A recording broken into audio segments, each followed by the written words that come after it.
Mexican Petroleum Company and the Federal Commission of Electricity. We are, in the case of the CFE, the Electricity Commission, as you know, it's in Manzanillo, Colima, in the state of Colima. The CFE is building a plant in which they are going to introduce the natural gas and substitute for the fuel oil. And it's one of the things that we need to hurry in order to introduce this natural gas in not less than 20 different plants along the north and south of Mexico, and this is one of the things that are going to reduce more. Of course, this commission, Federal Commission of Electricity, says that they require as well some kind of carbon in order to have different kind of energy, to have the self-sufficient energy in different kinds of fuels. But of course, what we are looking is to have a better technology in order to have less emissions in the case of this company. And in the case of Pemex, we know that next year will be crucial as well for Pemex in order to make a lot of investment in order to reduce as well some kind of these emissions. On the other hand, they are not only the Ministry of Energy, which is responsible of everything. We are working in the agricultural issues and environmental issues, what we call the green agenda, and we want to explore and promote more kind of these projects in order to reach this target. This target is really difficult, but we are on the way, and we are looking for some other issues to solve to reach this target at the end of 2012. And every 2 months we are checking every one of these goals ministry by ministry in order to see that we are finding a way. And we must understand that greening the economy is not only to stop and then continue something, but just to be turning, and how difficult it is in the case of this ministry, which is taking all the results of every one of the ministries. And of course, there are some paradigms or inertias that cannot stop 1 month by another month and have the solution. We need to work all the time looking for some other alternatives. Just some weeks ago was here one specialist, Hal Harvey, and he was explaining us how in some countries of the world the solar energy is cheaper than the nuclear energy. So things are changing very, very easily, and we need to be very careful about these new technologies to move in the right moment, in the right track. Thank you. We have time for one last question, and then it will be on to lunch and Vice President Gore. Yes. Good afternoon. I know we're here to answer If you could just wait till the microphone comes.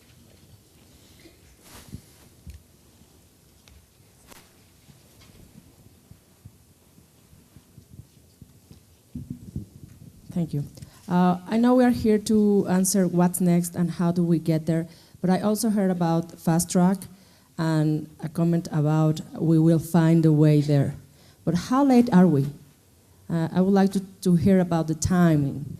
With twice as many water raining in Mexico as in any year in the history, how fast should we go? Or how late or early are we now? Thank you. Let me start, if I may. I think we have seen, as in one of the past conferences this morning, we reviewed that there is progress in certain sectors, certain industries, certain countries. But I think it's important, your question, because it highlights the need to go much faster and broader. The current pace is not enough, despite the big progresses and the big indexes in the growth of the green industries, etc. In order to do so, we need to also find the technology solutions and start reapplying to some broader extent, because we need a scale. some of these technologies are still very expensive, and we need the scale to reduce the cost and make it a lot more affordable to a broader audience. And that I believe is the importance of the framework that is going to be discussed in Cancun, how some of the decisions, political and environment decisions that come out of that, from there will help businesses to accelerate the pace. So it's important to go faster. Ram? I think the answer to that lies in terms of what kinds of solutions we're trying to do or to create. I think if we're trying to create the same old routine solutions, incremental improvements, then there is a question of maybe it's too late. But I do feel here's the opportunity, and also ties back to an earlier question, for lots of small companies, newcomers, and so on to be thinking new business models. I think to the extent that technology is scaled through new business models, then it scales much more rapidly. As an example, in the solar industry, the traditional model has been the PPA model, the power purchase agreement. What's happening now is the limitations of the PPA model are becoming very apparent. And instead, local community partnerships are being created, and that's something I've been involved with. And these local community partnerships reduce the timeline in which ownership is transferred to the local community, the cost at which it's transferred. So these become scalable across multiple small players throughout the country. And I think that's the key to it, really taking the power of the market, the invisible hand of the market, so that there is an opportunity here, and opportunity is a key word, where hundreds of thousands of small companies can get in and create those kinds of new business models. I think that's where the opportunity is. I've been told that we have time for one more question. Just before we, in the back there.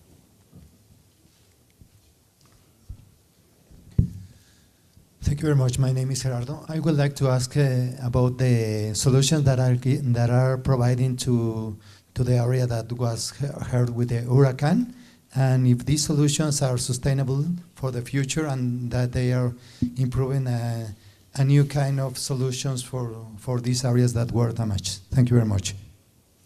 Maybe Secretary Olvera, we're going to rebuild the hurricane damage in a low-carbon way? Yes. One of the things that we are learning in Mexico is that after a hurricane is crossing south or north of Mexico, is that the presence of forestry is the only natural way to reduce the damage of the hurricane.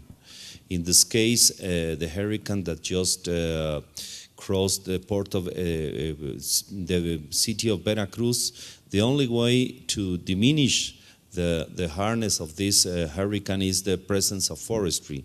So what we really need is to work in red, and at the same time is to ask for more money, or just to ask for money for the adaptation for climate change. We are now analyzing what we have done in the past, and there are even certain parts of the city of Veracruz below the sea level.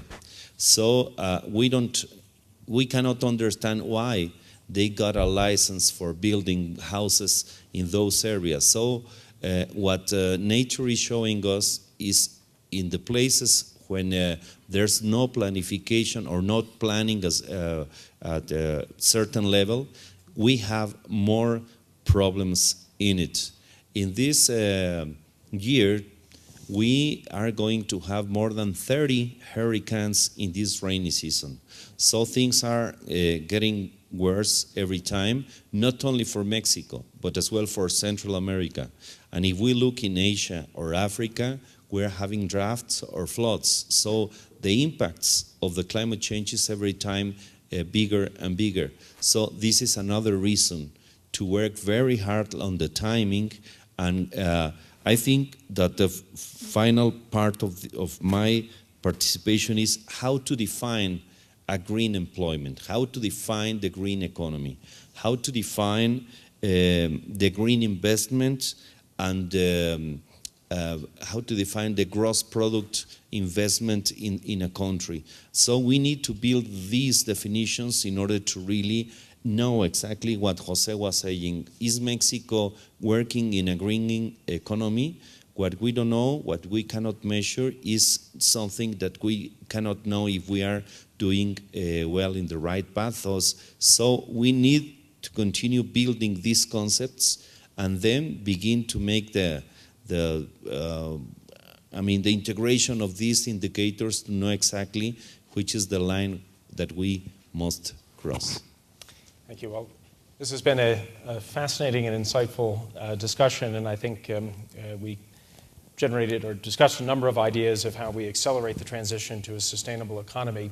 One thing I do know is none of us will be sustained if we don't have lunch soon. So I'd like to ask everyone to give a warm thanks to our panelists, and in particular, I'd like to again thank our hosts here in Mexico and Secretary Elvira for his time and for his leadership on this issue. Thank you very much.